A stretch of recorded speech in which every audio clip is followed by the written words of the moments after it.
Here I have HTC U11 Life, and today I'm going to show you how to take screenshot on this device.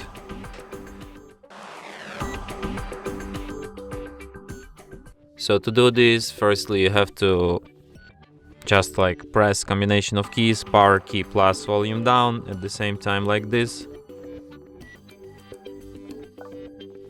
and the screenshot will be taken. So let me show you once again. Power key, volume down, and let's get it.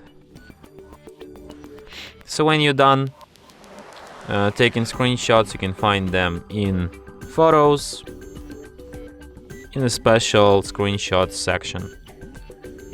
And here they are.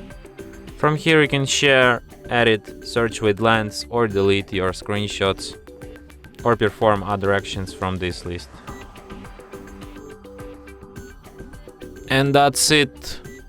Thanks for watching. If you find this tutorial useful, don't forget to hit that like button and subscribe to our channel.